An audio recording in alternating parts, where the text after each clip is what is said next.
सेवाजी करते रहे। इस प्रकार से एक बार जमुना किनारे पर जब वो आचमन कर रहे थे तो वहां उद्धव जी से उनका भेंट हुई और उद्धव जी से जब मिले बड़े प्रसन्न हुए तो उद्धव जी ने सारा समाचार विदुर जी को समझाया, सब कुछ बतलाया। आइए अपनी रचना पवित्र करते हुए थोड़ा ये बीच में विघ्न सा रहा है।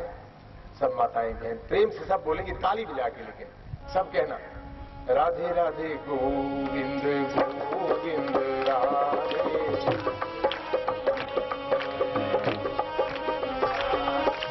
राधे राधे गोविंद गोविंद राधे, राधे राधे,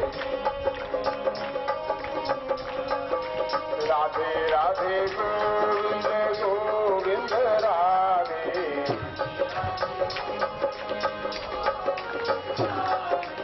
राधे राधे राधे गोविंद राधे, राधे राधे गोविंद, राधे राधे गोविंद राधे,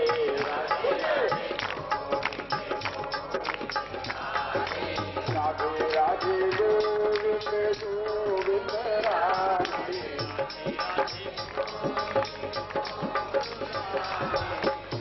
राधे गोविंद गोविंद राधे, राधे राधे राधे गोविंद गोविंद राधे,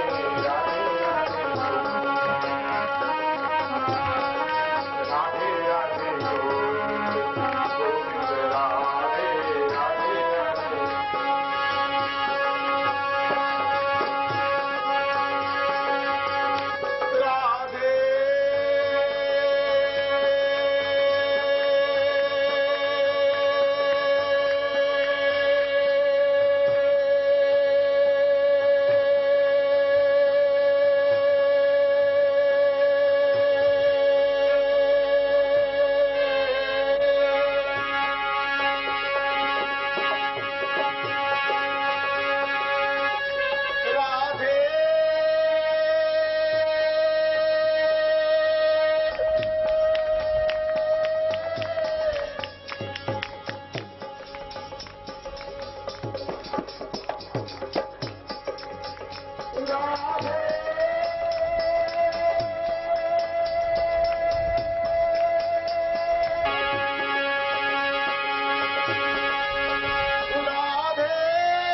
राधे राधे गोविंद गोविंद राधे, राधे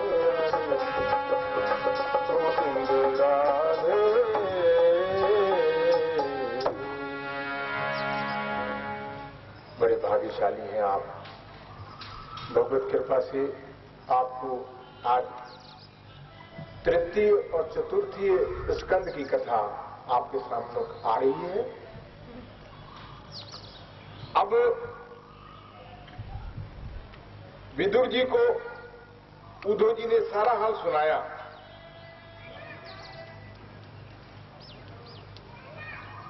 कि बड़ा भारी युद्ध हुआ कौरव पांडवों का, जिसमें पांडवों की जीत हुई, कौरवों की हार हुई। उसके बाद में इधर यदुवंशियों का नाश होने लगा, नाश हो गया। फिर भगवान के अंतर्ध्यान होने का समाचार सुनाया कि किस प्रकार से भगवान ने अपनी लीलाएं करते हुए उन्होंने जरासंध, शल्य, शंबासुर, बाणासुर इन सब के नाश के साथ साथ यदुवंश और कौरवों का विनाश करके न्याय और धर्म की प्रतिष्ठा की। इसके बाद विदुर ने सारा हाल सुनने के बाद में बहुत शोक में हो गए, डूब गए शोक में। और फिर विदुर जी ने प्रार्थना की उद्धव जी से कि मुझे भागवत सुनाए, क्योंकि भगवान की लीलाएं हैं उसमें, मुझे उस सुनने में मेरे बड़े मन में बड़ी उत्तेजना हो रही है। अब उद्धव जी ने विवशता प्रकट की और उन्हें मैत्रेय जी के पास भेजा कि आप मैत्रेय जी के पास जाओ, मैत्रेय जी आपको भागवत की कथा सुनाएंगे। मैत्रेय जी के पास विदुर जी आके उन्होंने प्रार्थना की है और मैत्रेय जी ने उनको धन्य धन्य कहा कि तुम कृष्ण भक्त हो, और कृष्ण भक्त जो होता है उस पर तो प्रभु की वैसे भी कृपा होती है, इसलिए तुम मांडव्य ऋषि के शाप के कारण दासी पुत्र हुए और मैं तुम्हें भागवत की कथा सुना देता हूं। तो मैत्रेय जी बोले कि भगवान विष्णु योग माया को समेटकर सुषुप्त पड़े रहते हैं और देवों की प्रार्थना पर भगवान 23 तत्वों को संगठित करके उनमें स्वयं प्रवेश करते हैं और इन तत्वों से विराट उत्पन्न होता है। वो विराट तत्व भी सहस्रों वर्षों तक जल में पड़ा रहता है, क्योंकि सर्वप्रथम वो अपने 3 विभाग करते हैं,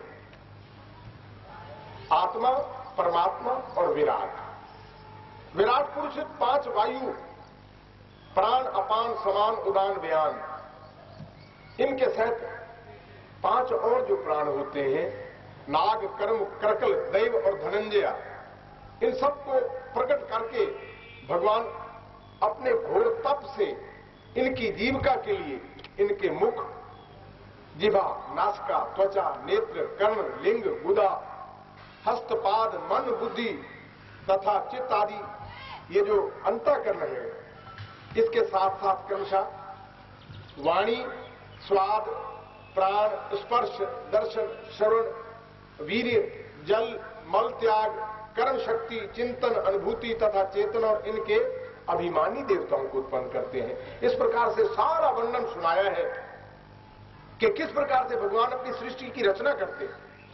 विदुर जी को मैत्रेय जी सब कुछ बतला रहे हैं और विदुर जी को प्रबोधित करते हुए उन्होंने ये भी कहा कि भगवान में जो सच्ची श्रद्धा से बैठ करके पूजन, पाठ, आराधना और वंदना करता है वो सब कुछ पा लेता है, लेकिन जो तर्क करता है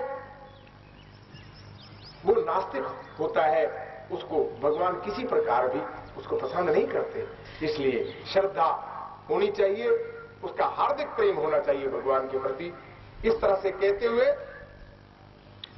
तो विदुर जी ने प्रश्न किया कि भगवान आप कहते हो कि परमात्मा से ही सब सृष्टि उत्पन्न हुई है, और हर एक जीव में उनका वास है। तो हर एक जीव में अगर उनका वास है तो फिर कोई प्राणी सुखी और कोई प्राणी दुखी क्यों होता है? तो मैत्रेय जी बोले कि देखो ये तर्क है, भगवान की सृष्टि बनाई हुई है अपनी अपनी। गोस्वामी तुलसीदास जी ने लिख दिया है कि कर्म प्रधान विश्व करी राखा, कर्म प्रधान विश्व करी राखा, जो जस करे सो तस फल जाता, जो जस करे सो तस फल जाता।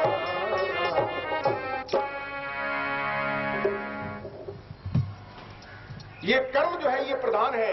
वो कर्म जो करके जीव आता है, साथ में अपनी देह जो लाता है, उसका फल भोगने के लिए ये देह मिलती है और देव इसमें बैठा रहता है जो भुगाता रहता है। इस प्रकार से गीता में भी भगवान ने कहा है, अर्जुन ये शरीर जो है क्षेत्र क्षेत्रज्ञ अति विधीयते, ये क्षेत्र है शरीर, इस पर पूर्व जन्मों के पुण्य और पापों का जो फल है वो भोगने के लिए शरीर आता है। और गोस्वामी तुलसीदास जी भी लिखते हैं बड़ी सुंदर, तुलसी ये तन खेत है,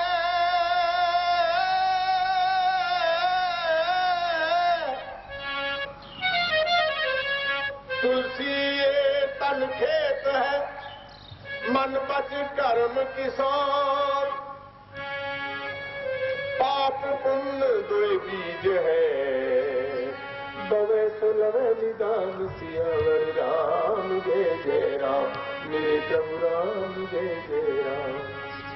ये शरीर तो क्षेत्र है, खेत है ये तो, इस पर जो बोओगे सो ही तो मिलेगा। ये तो कर्म भूमि है, इस पर जो बीज बोया जाएगा वही फल मिलेगा भाई, इसमें तो कोई दूसरी राय नहीं। As you sow so shall you reap, ये नियम है प्रकृति का, वो तो हट नहीं सकता। तो आज हम भगवत चरणों में बैठे हुए भगवान के नाम का बीज बो रहे हैं, तो हमें फिर मान मिलेगा। देखो ना, नाम को उल्टा दो तो मान बनता है। नाम यहां बोएंगे, मान परमात्मा के यहां मिलेगा, लेकिन अगर मान हम यहां बोएंगे तो हमें फिर कुछ नहीं मिलेगा।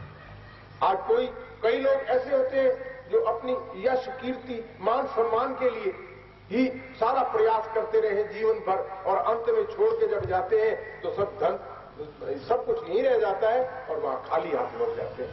इसीलिए कहा है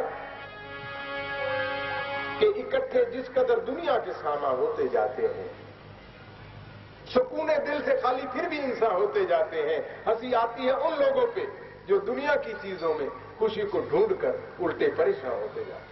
खुशियां उनके कदम चूम रही हैं, लेकिन वो परेशान है मन से, मानसिक शांति नहीं है, क्योंकि पदार्थों में मानसिक शांति नहीं है, मानसिक शांति है प्रभु के नाम में। तो इसीलिए भगवान नाम नहीं किया और विषयों में मन चला जाता है तो फिर क्या होता है। इसलिए कहा है, बड़ा सुंदर उपदेश दे रहे हैं। वो कह रहे हैं कि तर्क नहीं, ये संसार के विषयों से मुंह मोड़ो और फिर देखो भगवान कितनी कृपा करते हैं। और बड़ा सुंदर कहा कि विषयों से अगर मुंह मोड़े, विषयों से अगर मुंह फेरे ये बंदा, जीवन सुधार हो जाए, जीवन सुधार हो जाए, बेड़ा ही पार हो जाए।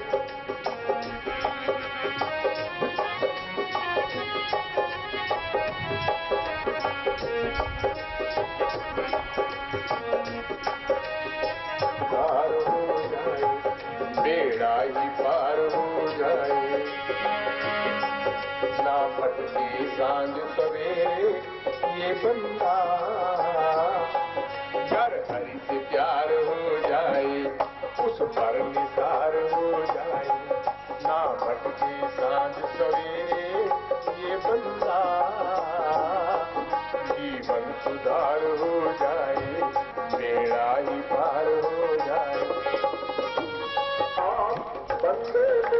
फर्क यही है, जपे हरि का नाम, जपे हरि का नाम।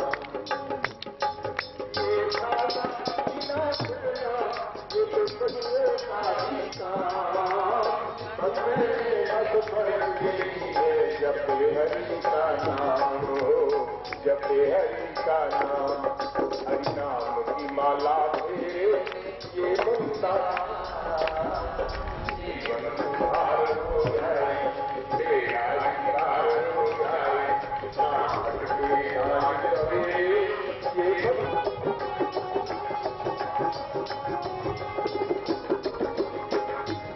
ये काम नहीं आए।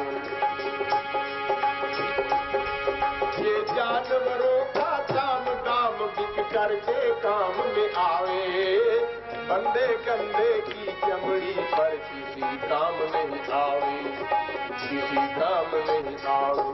फिर क्यों अभिमान करे रे ये बंदा, जीवन सुधार हो जाए, बेड़ा ही पार हो जाए, ना भटके सांझ सवेरे ये बंदा, जीवन सुधार हो जाए, बेड़ा ही पार हो जाए।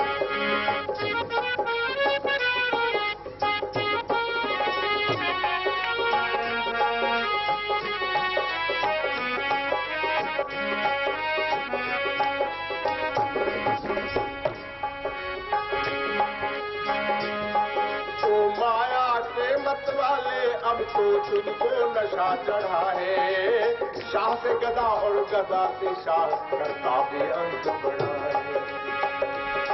तो माया के मत वाले तुझको अब तो नशा चढ़ा है, शाह से गदा गदा से शाह करता बेअंत बड़ा है।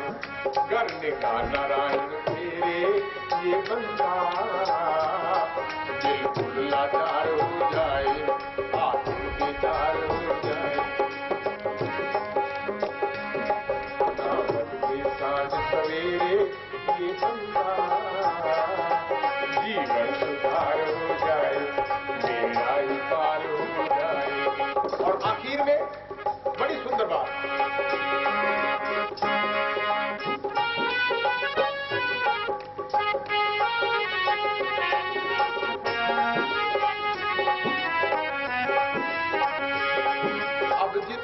सांस बचे हैं इनमें हरि का नाम बसा ले, नत्था सिंह गई तो गई, जो बची है उसे बचा ले। अब जितने सांस बचे हैं इनमें हरि का नाम बसा ले, नत्था सिंह गई तो गई है, बची है उसे बचा ले। तू यम का काट के गेरे ये बंदा, जीवन सुधार हो जाए, बेड़ा ही पार हो जाए, ना भटके सांझ सवेरे ये बंदा।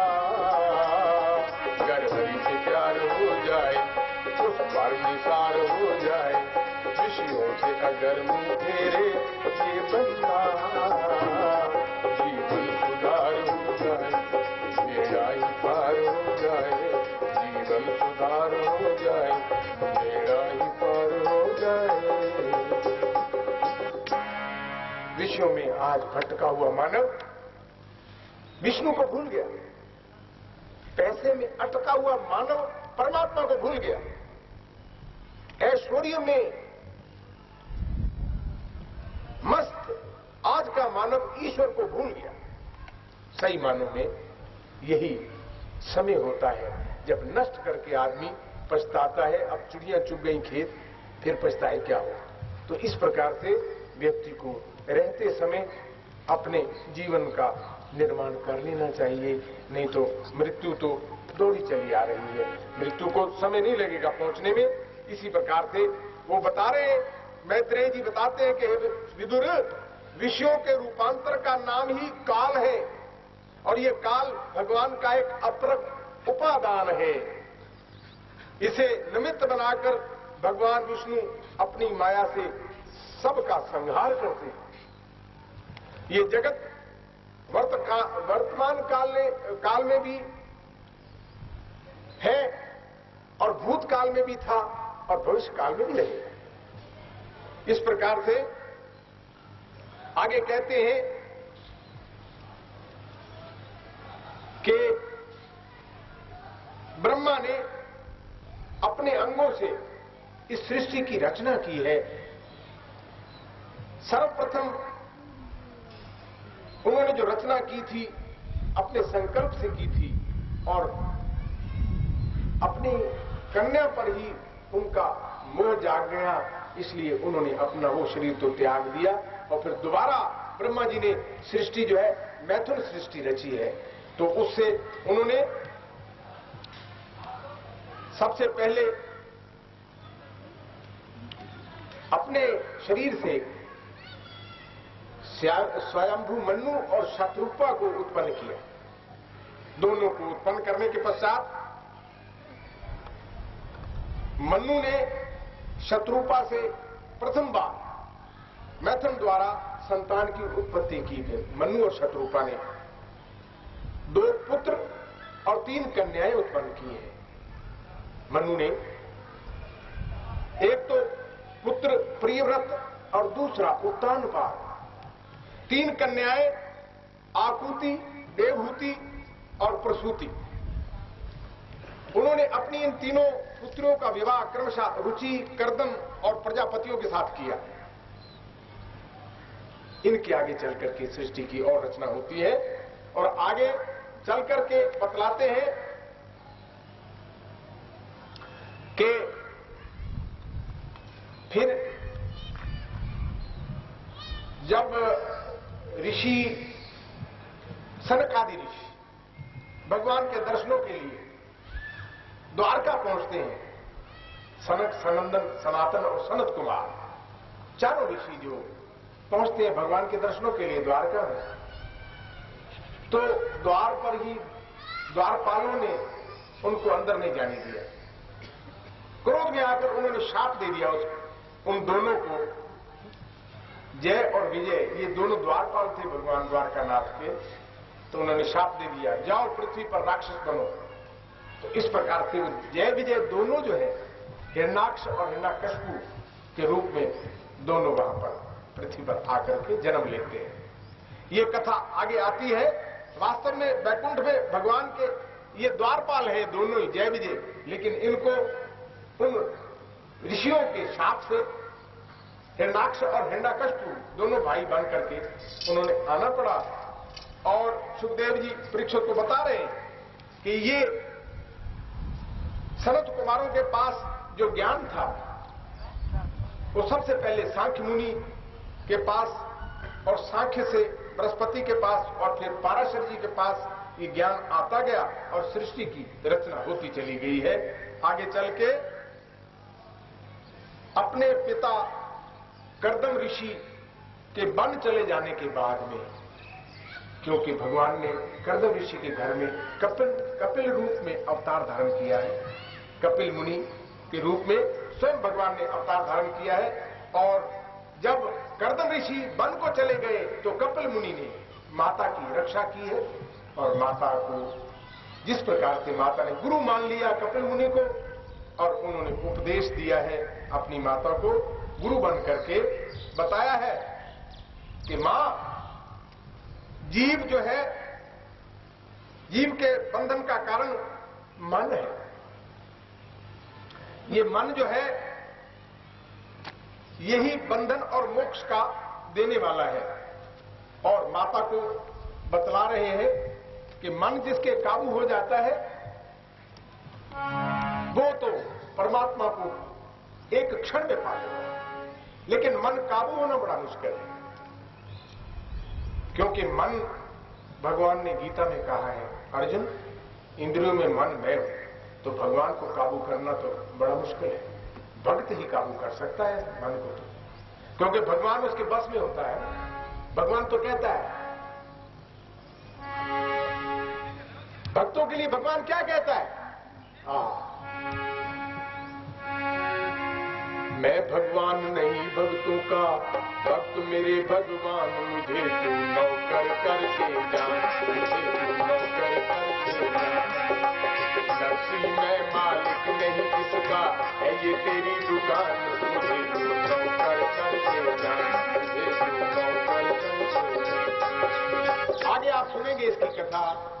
मैं तो केवल ये बतला रहा था कि मन को काबू करना केवल भगत के बस की बात है। हम जैसे साधारण मानव मन को बस में नहीं कर सकते, क्योंकि मन तो स्वयं, मन तो ज्योति स्वरूप है, अपना वृद्ध पहचान, बड़ा बलवान है।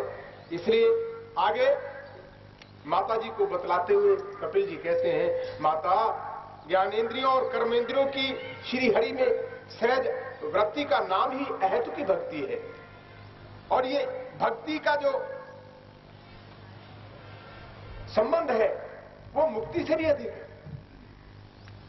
जिस प्रकार जठरानल जो हम कुछ खाते हैं और वो पचा डालता है, इसी प्रकार से अन्न जो पचा डालता है जठरानल, इसी प्रकार से भक्ति जो है कर्म संस्कारों को तत्काल भस्म कर देती है। उसमें कर्म में अपना अभिमान नहीं रहता, अपना कुछ भी भाव नहीं रहता, वो कर्म समर्पित भाव से होता है, वो उस कर्म में अपना कुछ भी अहंकार नहीं होता। अतः मेरी भक्ति के द्वारा मुझ में चित्त स्थिर करने के लिए अगर जीव प्रयास करता है तो उसका कल्याण होता है।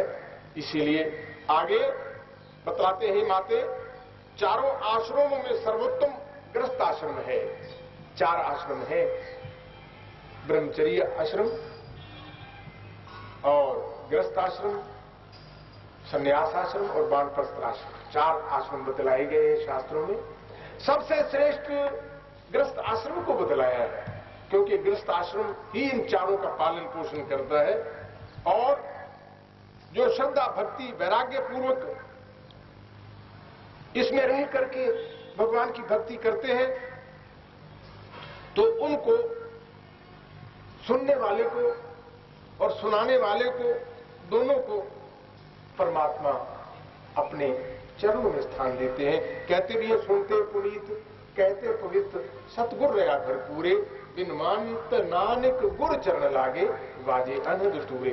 तो इस प्रकार से ये भक्ति की व्याख्या बतला रहे हैं। और आगे मैत्रेय जी बोले, हे विदुर, जैसे स्वाम्भुमनु ने शत्रुपा से 2 पुत्र और 3 कन्याएं उत्पन्न की थी, और उनमें आकुति का विवाह रुचि प्रजापति के साथ, और देवहूति का विवाह कर्दम ऋषि के साथ, और प्रसूति का विवाह दक्ष प्रजापति के साथ में कर दिया था। दक्ष प्रजापति जिसके घर में फिर ये सती उत्पन्न होती है। आगे कथा आती है, कर्दम ऋषि के वंश में 9 कन्याएं हुई, जिसमें अनसुईया अत्रि की पत्नी थी, दत्तात्रेय, दुर्वासा और चंद्रमा नामक 3 ये पुत्र उनको उत्पन्न हुए। तीनों क्रमशः विष्णु, शंकर, ब्रह्मा के अंश अवतार थे, क्योंकि अत्रि जी के कठोर तप से प्रसन्न होकर अपने अपने वाहनों पर हंस, गरुड़ और बैल पर सवार होकर के ब्रह्मा, विष्णु, महेश ने आकर के उनको वरदान दिया था कि तुम्हारे घर में ये तीनों पुत्र दत्तात्रेय, दुर्वासा और चंद्रमा होंगे। इसी प्रकार से ये कथा। विदुर जी ने आगे पूछा कि प्रभु ये बतलाइए कि सती ने अपने पिता के यज्ञ में अपने शरीर को क्यों त्याग दिया था? उन्होंने अपने शरीर को हवन में समर्पित कर दिया, क्या बात थी? तो वो बतलाते हैं, कहते हैं कि एक बार दक्ष प्रजापति यज्ञ कर रहा था और उसमें सारे ऋषि मुनि, ब्रह्मा, विष्णु, महेश सब बैठे थे, और जिस वक्त दक्ष प्रजापति अपने उस मंडप में आए और सब तो ऋषि मुनि महात्मा सब खड़े हो गए, लेकिन शिवजी और ब्रह्मा बैठे रहे। अब शिवजी चूंकि उनके दामाद थे, सती उनके साथ में ब्याही थी, तो दक्ष प्रजापति बड़े क्रोधित हुए और उन्होंने कहा सभासदों से, ऋषियों से, मुनियों से कि देखो ये मेरा दामाद है, मेरे पुत्र समान है, परंतु इसको इतनी तमीज, इतनी अकल नहीं कि किस प्रकार से दामाद को अपने ससुर का सत्कार करना चाहिए। बड़ा क्रोध उनको हुआ। शिव जी कुछ नहीं बोले, बड़ा अपमान के शब्द भी बोले, परंतु उसके बाद में उनके मन के अंदर ईर्ष्या बैठ गई और उन्होंने जब यज्ञ किया तो फिर भगवान शंकर को नहीं बुलाया और सारी देवताओं को सबको बुलाया, सबको निमंत्रण पत्र भेजे, पर शिव जी को नहीं बुलाया। इस प्रकार से अब यज्ञ हो रहा था तो सारी देवियां गीत गाते हुए जा रही हैं, आकाश मार्ग से भी गीत गाते हुए जा रही हैं, लेकिन अब सती बैठी हुई शिव जी के पास, वो देखती है कि ये सब गंधर्व कन्याएं जा रही गीत गाते हुए, देवताओं की स्त्रियां जा रही हैं गीत गाते हुए, प्रभु ये कहां जा रही हैं? तो शिव जी ने बतलाया कि तुम्हारा पिता यज्ञ कर रहा है और इसलिए ये इनको निमंत्रण, कि हमें निमंत्रण नहीं आया कहीं। बोले कि हे राजन, अब जो कथा आती है वो विचित्र कथा है जो हमारे साथ लागू होती है। हमारी बुद्धि जो है ना कुंठित हो गई ना, हम प्रमादी हो गए, आलसी हो गए, हम संसार में आकर के हम बिल्कुल भूल गए कि हम किस लिए आए। जैसे गोस्वामी वो हमारे आदि गुरु शंकराचार्य ने कहा है, को हम कस्या हम, कभी जाना है अपनी न की तलाश, बड़ी चूक ये हुई बरसों रहे खराब तलाशे खुदा में हम। और गालिब ने भी कमाल कर दिए। गालिब कहता है, ढूंढता फिरता था गालिब मैं ही अपने आप को, आप ही गोया मुसाफिर, आप ही मंजिल हो गए। ये जीव ये तो नहीं जानता मैं कौन हूं। आदि गुरु शंकराचार्य कहते हैं कि ये तो जानना चाहिए था कि मैं कौन हूं और मैं क्यों आया। बड़ी सुंदर बात। और यहां एक छोटा सा देव ऋषि ने एक रूपक यहां रखा है, किस प्रकार का बुद्धि और जीव से संबंधित ये रूपक है। 10 सेवक 10 इंद्रियां हैं, 11वां मन है। सच तो ये है कि ये इंद्रियां वैश्याएं हैं और मन जो है वो नपुंसक है, बीच में नाचता रहता है, ताली बजाता रहता है, इसके बस का कुछ नहीं। नपुंसक शब्द तो गीता में भगवान ने अर्जुन को एक बार कह दिया कि ये नपुंसकता तुम्हारे में कैसे आई। तो ये नपुंसक शब्द मन जो है इसको इस प्रकार से कहा क्योंकि खुद तो सेवन करता नहीं है कुछ भी, इंद्रियों द्वारा जो है इंद्रियों को भगाता है। हरी घास है ये, इधर भाग घोड़े हैं ना इंद्रियां। तो इस प्रकार से सब बतला रहे हैं कि इंद्रियां और ये शरीर सुंदर नारी है, 2 कान 2 नेत्र 2 नथने और 1 मुख, ये 7 ही इस नगरी के 7 द्वार हैं। बुद्धि रानी के साथ पुरंदर जीव जो है ये कितने समय तक विषय आनंद भोगता रहता है और रानी पर आसक्त रहता है, इस देह पर आसक्त हो जाता है। ये शरीर मेरा बड़ा सुंदर है, मैं कितना है शक्तिशाली हूं, कितना मेरे पास यौवन है, लेकिन ये पता नहीं ये सब चला जाएगा। विचार नहीं करते ना। इस प्रकार से बतलाते हैं कि विषयानंद भोगता रहता है और इसमें आसक्त हो जाता है पुरंजन जो है, और इसके अधीन कभी सुख कभी दुख भोगता रहता है। इस संसार में व्यवहार करूं और जिस प्रकार से शंकराचार्य जी ने बतलाया को हम कस्य हम, मैं क्यों यहां आया और क्या करने आया, मैं कौन हूं ये जानता। राधे श्याम हरे प्रेम से सीताराम हरे, राधे श्याम हरे। जिसने बंदे तुझको मनुष्य बनाया है, जिसने बंदे तुझको मनुष्य बनाया है, उस मालिक का नाम न तूने ध्याया है, उस मालिक का नाम न तूने ध्याया है। कुछ मन में विचार करो, कुछ मन में विचार करो, सोते और जागते हुए सीताराम पुकारा करो, सीताराम सीताराम सीताराम हरे।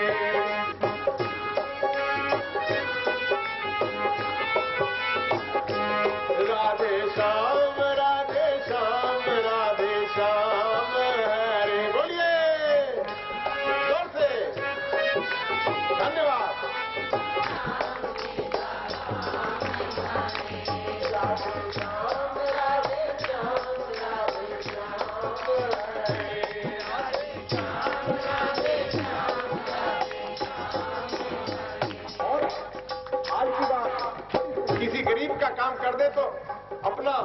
नाम अखबार में देते हैं, मैंने इसकी मदद की है, इतना मैंने दिया है। ये है हमारा हाल, और भगवान से डर नहीं है। बंदा कुछ एहसान करे जतलाता है, बंदा कुछ एहसान करे जतलाता है, मालिक सब कुछ देकर भी शर्माता है, मालिक सब कुछ देकर भी शर्माता है। फिर भी उसको भी सार दिया हमने, उसको भी सार दिया। सभी के लिए जिसने यहाँ सुखों का भंडार दिया। सीताराम सीताराम सीताराम हरे।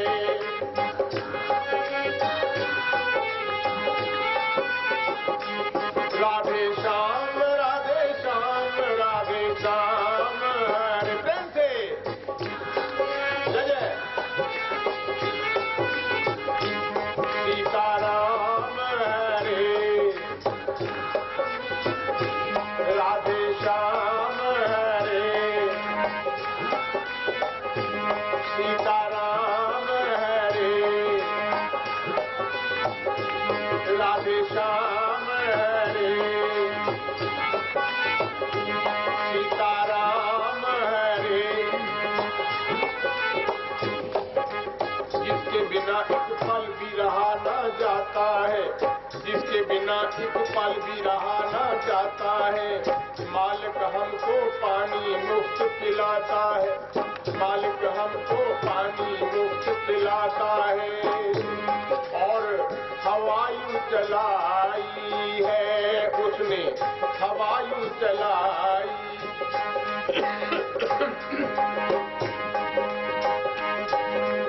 जिसके बगैर जग में हर एक की सफाई है।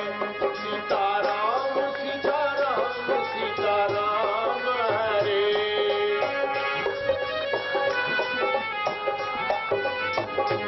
राधे श्याम राधे श्याम राधे श्याम हरे।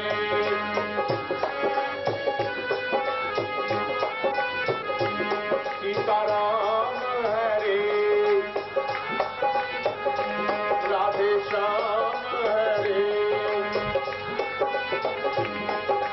कर वो मालिक सूरज चांद बनाता ना, कर वो मालिक सूरज चांद बनाता ना। आंखें हो कितनी भी नजर कुछ आता ना। फिर भी शुक्र गुजार नहीं हम, शुक्र गुजार नहीं।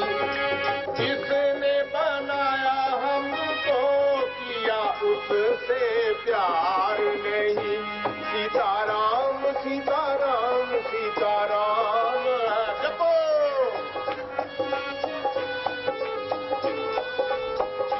राधे श्याम राधे श्याम राधे श्याम हरे।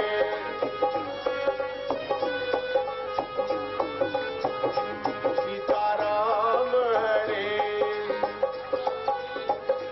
राधे श्याम हरे।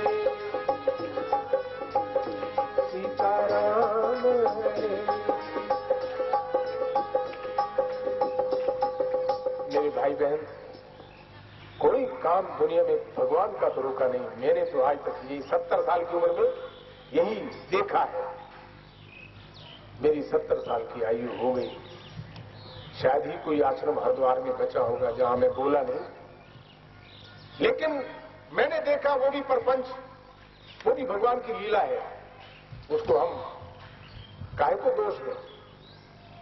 भगवान की अपनी लीला है, उसे पसंद है, क्योंकि उसी ने बनाया। चोर भी उसने बनाया, और पंडित भी उसने बनाया, और सेठ भी उसी ने बनाया, किसी और ने तो नहीं बनाया। एक बार सेठ और चोर एक ब्राह्मण तीनों एक साथ मर गए, और मर गए तो भगवान के पास उपस्थित हुए। भगवान प्रसन्न हुए कि वाह, तुम्हारी तीनों की एक साथ मृत्यु हुई, इसलिए मैं प्रसन्न हुआ। मांगो क्या मांगते हो? अब सेठ ने कहा, प्रभु मुझे तो वहीं भेज दो जहां पर मेरा कोठी, कार, बंगला, खजाना सब कुछ वहीं पे भेज दो। मैं तो आनंद में, मौज में था ना, तो तुमको तो मैं याद ही नहीं करता था। मुझे तो अपना ऐश्वर्य याद था, ईश्वर याद नहीं था। और चोर ने कहा, भगवान ने पूछा, ब्राह्मण से पूछा कि तुम बोलो। हमारे पंडित जी बैठे हैं ना, पंडित जी तो अपना पूजा पाठ ही मांगते ही नहीं, तो और कुछ काम नहीं। हमें तो भगवान ने कहा कि मांगो पंडित जी, तुम क्या मांगते? बोला जी हमें तो वही थाली, लोटा और धोती, एक जनेऊ दे दो, एक पूजा की सारा सामान दे दो, मंदिर दे दो। हम तो आपकी बस आरती करते रहे और बस आरती करके हमारा तो उधर पूर्ति हो ही जाएगी। आरती में आ ही जाता है, हमारे संत जी का काम हो जाता है, हमारे संत जी का चल जाता है, बाल बच्चे हैं, परिवार तो है ही है। क्योंकि जिस प्रकार से ऋषि पहले गृहस्थी हुआ करते थे, ऐसे हमारे संत भी गृहस्थी हैं, बाल बच्चेदार। लेकिन अब संत इन्होंने संन्यास ले लिया है, तो इनका भी इसी प्रकार से काम चल जाता है। पंडित को पूछा तो उन्होंने कहा, मुझे तो मंदिर दे दीजिए, पूजा पाठ करूं आपकी और बस मुझे आरती करूंगा, मेरा काम चल जाएगा। और सेठ से कहा तो कह लगे, मुझे वही कोठी, कार, बंगला चाहिए प्रभु, बस मुझे वही दे दो, ऐश्वर्य दे दो। चोर से कहा, तुम बोलो तुम्हें क्या चाहिए?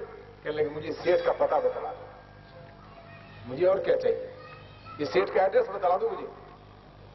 तो जिसका काम जो जहां दिया है उस परमात्मा ने दिया है, उसको पसंद है, लीला पसंद है। जो ड्यूटी भगवान ने लगाई है, जो काम दिया है भगवान ने, उसको बड़ी ईमानदारी से, सच्चाई से और मेहनत से करना चाहिए। यही शिक्षा मिली है हमें। मुझे कई पूछते हैं, ये आज 10वीं भागवत चल रही है आपके यहां। 8 भागवत तो शास्त्री नगर में हो चुकी, एक भागवत मोदीपुर में हो चुकी, आप ये 10वीं आपके यहां हो रही है। तो मैं इसलिए कह रहा हूं कि कोई ये समझे कि ये भागवत जो है हम पर बोझ है, हमारे मोहल्ले में या कोई, ये भागवत किसी पर बोझ नहीं है मेरे प्यारे भाई बहन, किसी पर बोझ नहीं है। कई तो घबरा गए, यहां मैंने देखा, मिल जाऊं आकर के मैं। सबसे पहले तो हम पटवारी जी से मिले, थोड़ा सा दिल तो इनका भी धड़का होगा, पर खैर हमने इनको ये कहा, आप चिंता न करो, ये तो भागवत भगवान अपनी प्रारब्ध साथ लाते हैं, किसी से कुछ मांगते नहीं है, ये तो अपने आप आ रहे, मैं कुछ नहीं कर रहा, मैं तो केवल निमित्त मात्र, मुझे बैठा दिया है उन्होंने कि तू बोल, बोल स्वयं रहे। ये तो काठ का पुतला, मिट्टी का पुतला है, इसमें बोल, वो स्वयं रहे हैं। तो ये भागवत भगवान चलती आ रही है। अब इसका संकल्प क्या है आप सुनेंगे तो हैरान हो जाएंगे। अच्छा है आपको नाम बताया जाए तो अच्छा। पता नहीं क्या प्रेरणा भगवान की है। 108 भागवत का प्रेरणा हुई है, पता नहीं कैसे हो रही है, चल रही है, चलती जा रही है। आपके यहाँ 10वीं है, 11वीं वहां पर होगी।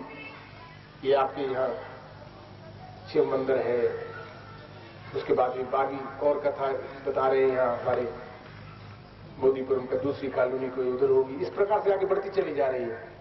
तो ये तो स्वयं अपने आप भागवत भगवान अपने आप प्रारब्ध लिए हुए चलते हुए चले जा रहे हैं, किसी पर बोझ नहीं है।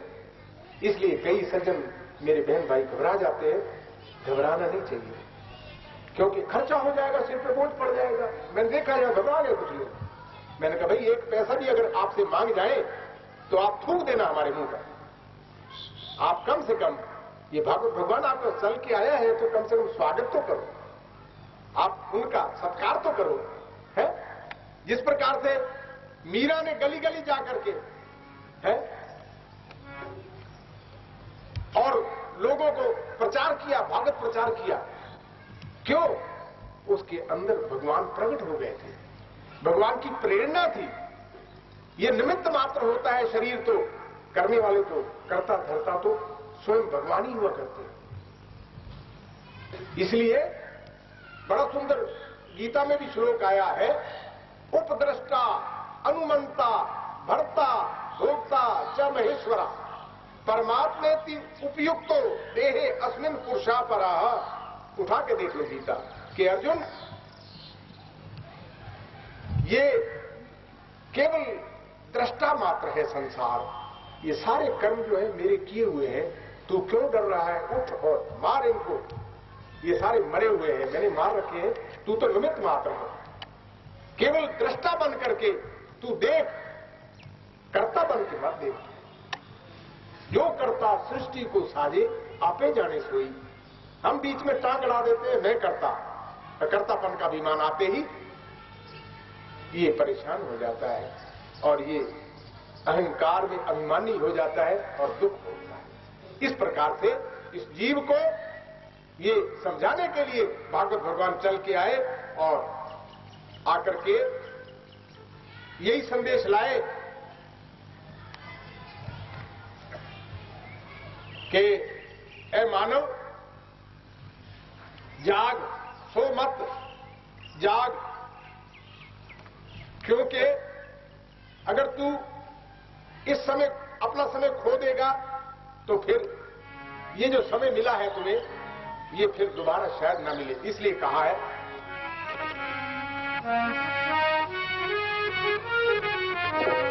राम नाम के हीरे मोती मैं बिखराऊं गली गली। राम नाम के हीरे मोती मैं बिखराऊं गली गली। ले लो रे कोई राम का प्यारा, शोर मचाऊं गली गली। राम नाम के हीरे मोती मैं बिखराऊं गली गली। राम नाम के ले लो रे कोई राम का प्यारा, शोर मचाऊं गली गली। राम नाम की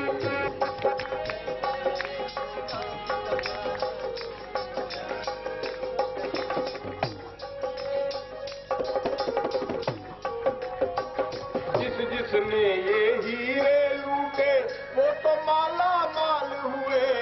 जिस जिसने ये हीरे लूटे वो तो माला माल हुए। दुनिया के जो बने पुजारी आखिर को कंगाल हुए। दुनिया के जो बने पुजारी आखिर को कंगाल हुए।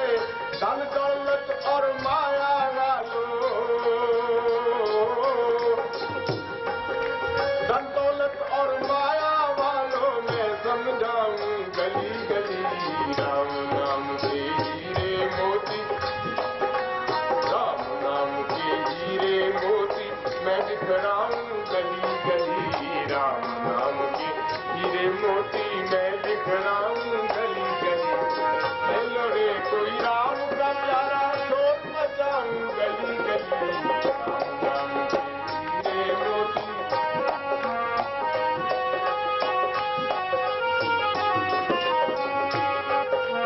और ध्यान देना,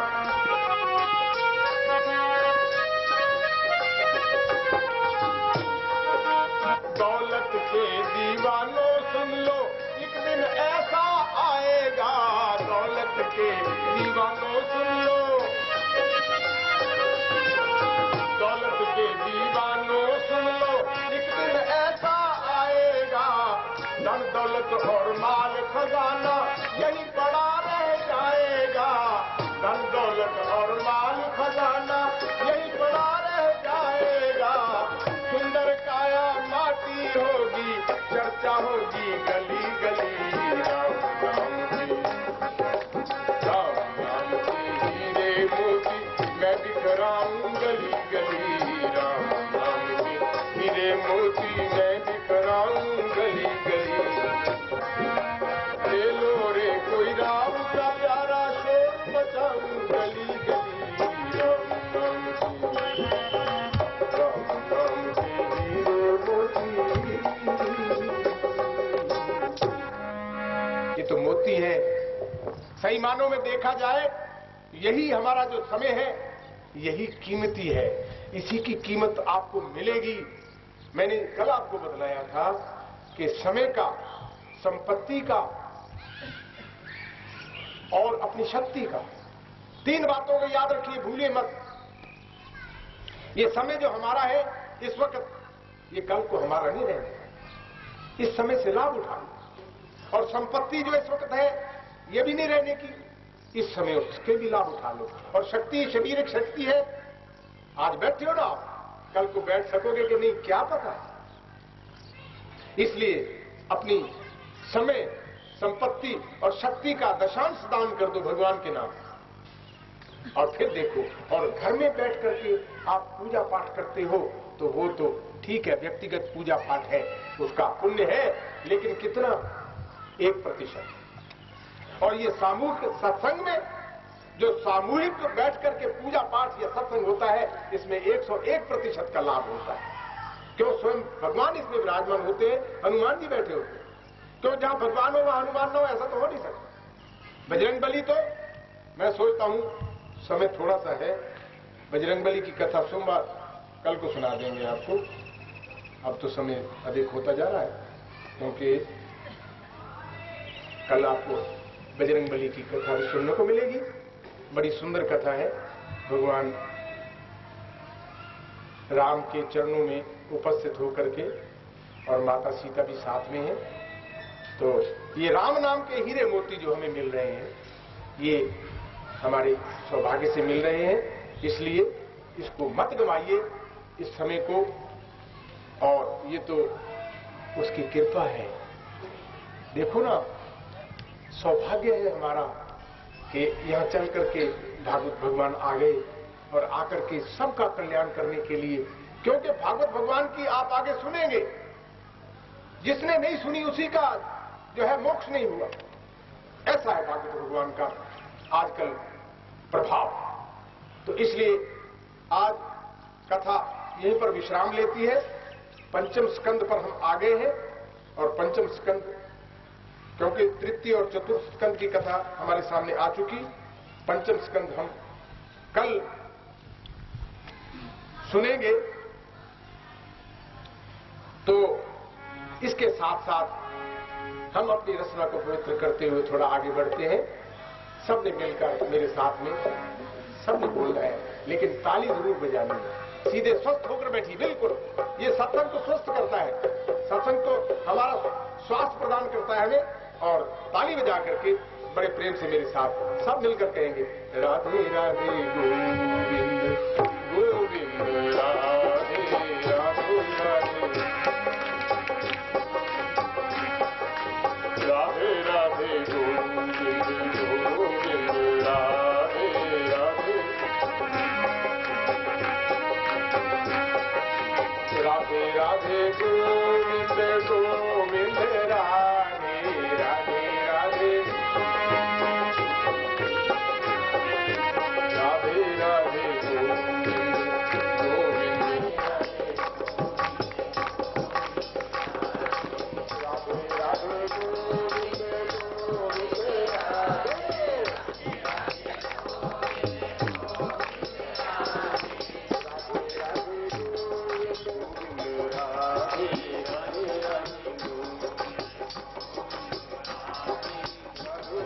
ज्ञान बढ़े गुणवान की संगत, ध्यान देना, ज्ञान बढ़े गुणवान की संगत, ध्यान बढ़े तपसी संग कीन, और क्रोध बढ़े नरमूढ़ की संगत, काम बढ़े क्रिया संग कीन,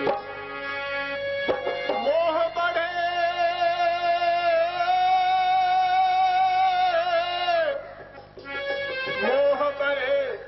परिवार की संगत, लोभ बढ़े धन में चित दीन, और बुद्धि विवेक विचार बढ़े सत्संग सुसज्जन को संग की। श्री राम जय राम जय जय राम, बोलिए श्री राम जय राम जय जय राम।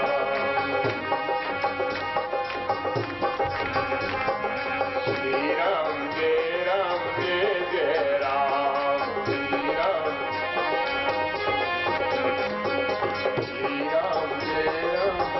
जय जय राम,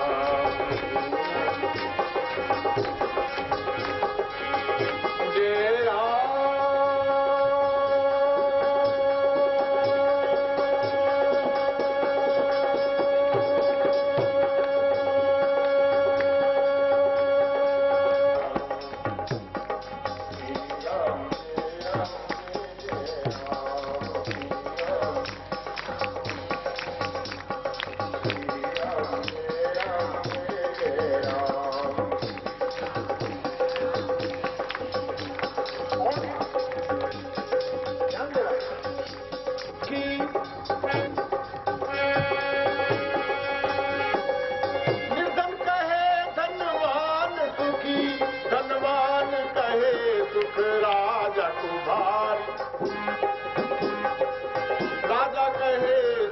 चक्रवर्ती को चक्रवर्ती कहे इंद्र कुमारी।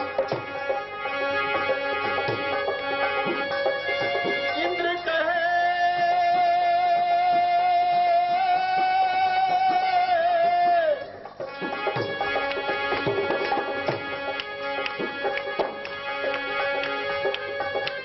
कहे सुख चतुरानंद को, ब्रह्मा कहे सुख विष्णु को भारी। संत पुकार पुकार कहे बिना राम नाम त्रिलोकी पुकारी। श्री राम जय जय राम, जय जय श्री राम जय जय राम। श्री राम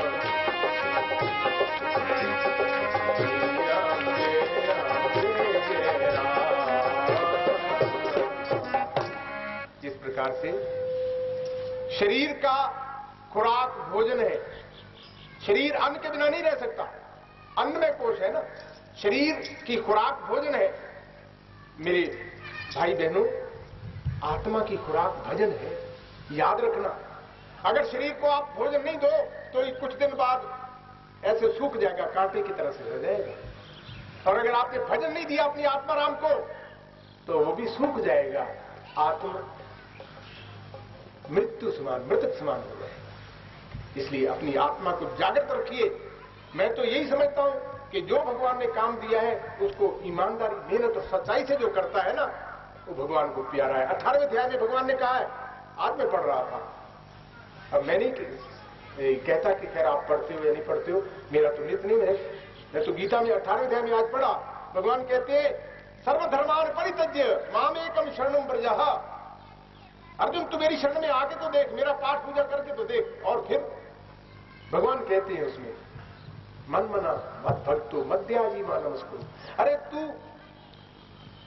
जो भक्त मेरा पाठ करता है, जो मेरा कीर्तन करता और करवाता है, जो मेरा गीता का पाठ पढ़ता है और पढ़ाता है दूसरों को, उससे बढ़कर मुझे कोई प्रिय नहीं है। बताओ इससे ज्यादा और क्या दक्षता चाहिए आपको गीता की? तो इसलिए दीवाना तो वो हो ही जाएगा, पागल तो वो हो ही जाएगा, क्योंकि दुनिया तो जो है ऐश्वर्य के पीछे है, ईश्वर के पीछे नहीं है। दुनिया तो पैसे के पीछे है, परमात्मा के पीछे नहीं है।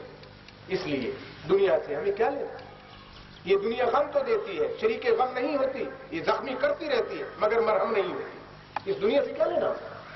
हम तो उसके गुणगान गाते फिरेंगे, गली गली नाचते गाते फिरेंगे मीरा की तरह से, हमें क्या लेना? तो इसलिए भाई मैं तो आपसे यही प्रार्थना कर सकता हूं, विनम्र प्रार्थना, कि आप लोग जितने दिन यहां हैं उस दिन सुनो बैठ करके और अपना जीवन धन्य कर लो। बस इन्हीं शब्दों के साथ आज की तो यहीं पर विराम होता है। कल को फिर आप पंचम स्कंद और छठा स्कंद सुनेंगे। उसके बाद में परसों आप जपो, अब रहे नाम जपाओ, औरों को भी नाम जपाओ। आप ही जपते हो, आप ही अपना मंदिर में आके के पूजा पाठ कर लेते हो तो आप अपना ही कल्याण किया आपने ना, लेकिन औरों का भी आप प्रबंध करो तो उससे आपका 100 गुना ज्यादा कल्याण होता है, 100 गुना ज्यादा आपको लाभ होता है। तो आप कल इसका प्रबंध कर लीजिए। आपका बड़ा धन्यवाद है, माताओं का, देवियों का, बहनों का, सबका धन्यवाद है। आइए अब आरती कर लीजिए, आरती के बाद प्रसाद लीजिए। और बंसी वाला दूर गए होंगे जगदीश हरि, जो ध्यावे फल पावे दुख इनसे मन का सुख संपत्ति घर आवे, सुख संपत्ति घर आवे, अष्टमी के बल होंगे।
पार्वती पताये हर हर महादेव।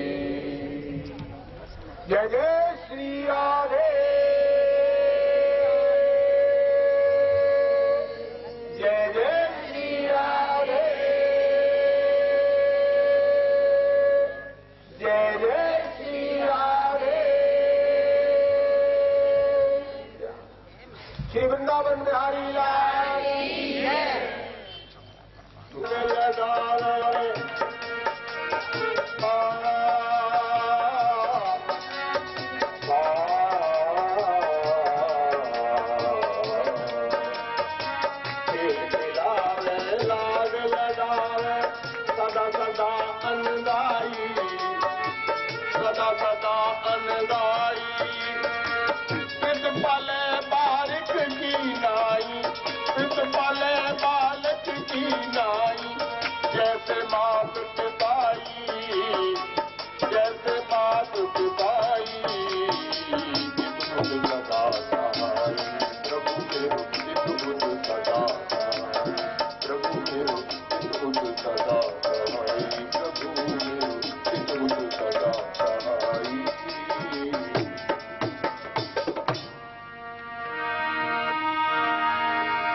भगवान की, श्री वृंदावन बिहारी लाल की, द्वारकाधीश की। भगवान की असीम प्रिय है और भागवत की कथा हम सुन पाए। आज भोग पड़ रहा है, भगवान आज आपसे विदा ले लेंगे। 6-7 दिन की ये रौनक यहाँ रही है, तो ये आपका हृदय भी आज गदगद हो रहा होगा। तो प्रभु आज आपसे विदा ले लेंगे। सौभाग्य से पता नहीं कैसे उनको चिंतन आपका आ गया। कहते हैं ना, प्राणी मात्र के लिए भगवान कहते हैं, अर्जुन चिंता मेरे को दे दो, मेरा चिंतन ले लो। ये सौदा महंगा है, बड़ा सस्ता सौदा। लेकिन लोग क्या करते, चिंता चिंता ताकि कीजिए जो अनहोनी हो। चिंता करती है दुनिया, चिंतन नहीं करती। तो इसलिए आइए हम चिंतन के साथ आगे बढ़ते हैं। बड़े प्यार से, बड़े प्रेम से मेरे साथ मिलकर के थोड़ा सा कह लीजिए। श्री कृष्ण गोविंद हरे मुरारी, हे नाथ नारायण जय जय।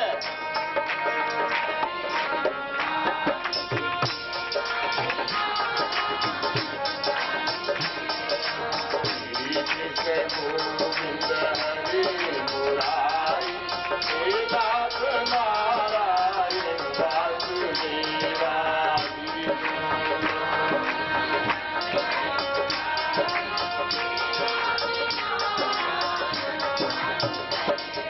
कृष्ण गोविंद हरे मुरारी, हे नाथ नारायण वासुदेवा।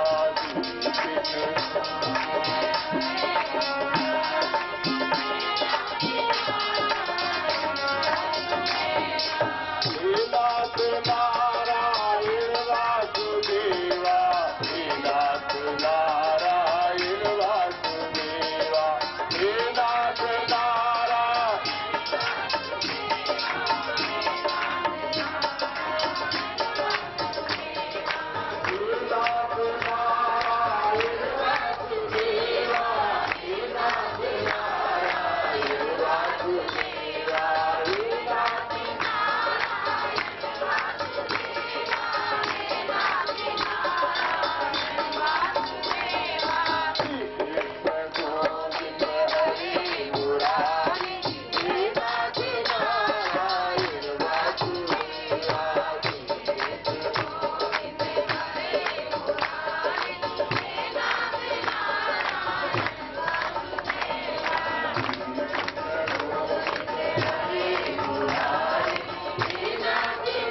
हैं कि परीक्षित, ये तन जो है, ये तन न किसी का रहा है न रहेगा, इसने अंतिम में जाना है।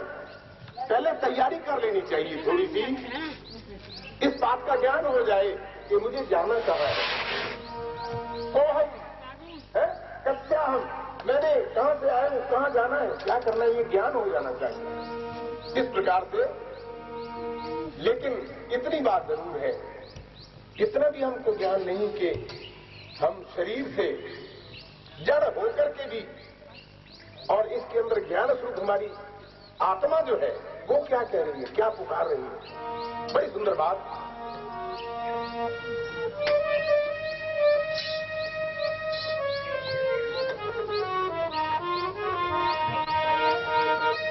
तन के तंबूरे में, तन के तंबूरे में दो सांसों के तार बोले, जय सिया राम राम, जय सिया राम राम, जय सिया राम राम, जय सिया राम राम। पन के तंबूरे में हो, पन के तंबूरे में हो, सांसों के तार बोले, जय सिया राम राम, जय सिया राम राम, जय सिया राम राम, जय सिया राम राम।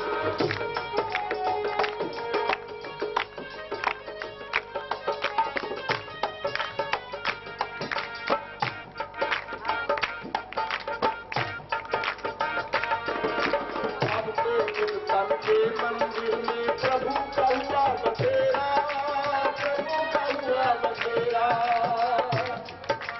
अब तो कीर्तन के मंदिर में प्रभु का हुआ बसेरा, प्रभु का हुआ बसेरा।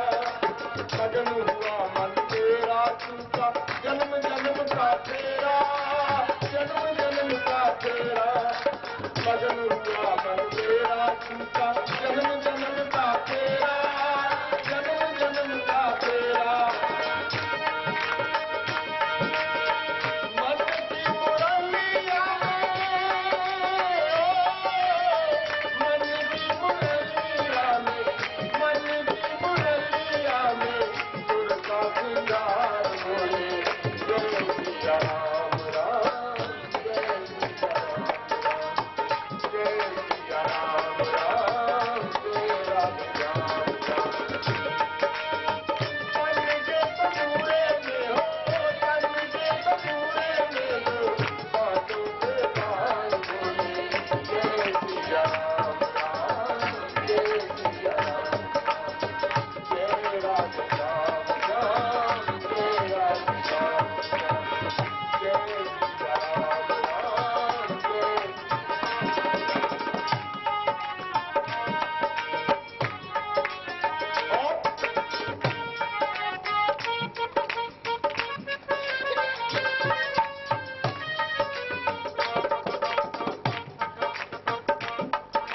लगन लगी लीलाधारी से जगीर जगमग ज्योति, जगीर जगमग ज्योति।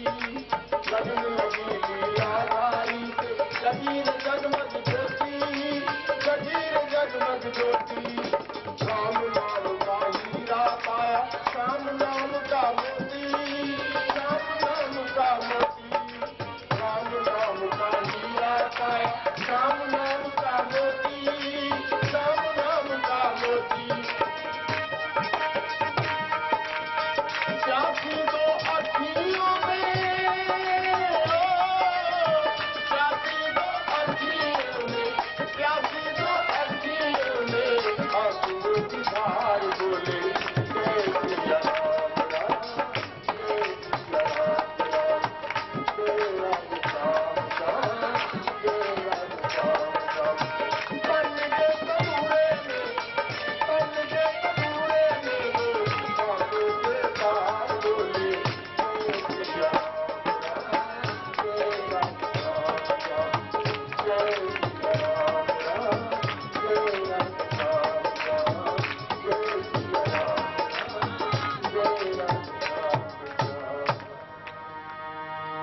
तन के अंदर ये श्वास जो आ रही है और जा रही है, इसकी आवाज यही है। हम नहीं सुनते, लेकिन इसमें सुनने वाले हनुमान जी हैं। वो राम की ही आवाज सुनना चाहते हैं, क्योंकि रोम रोम में राम बसा हुआ है। हर प्राणी के अंदर वो दर्शन करते हैं राम की, भगवान की। तो राम राम की आवाज आ रही है। अब इसी प्रकार से सुखदेव मुनि अब आगे कहते हैं आज की सुंदर कथा, थोड़ी सी कथा, और इसके बाद में आप कल वाली रुकी हुई कथा सुनेंगे। बड़ा अच्छा भाव उसमें भी है। इस प्रकार से एक बार ऊंचे स्वर से मेरे साथ मिलकर मेरे बहन भाई कह लीजिए, बोले भागवत भगवान की जय। द्वादश स्कंद ये अंतिम स्कंद है। इसमें कह रहे हैं सुखदेव मुनि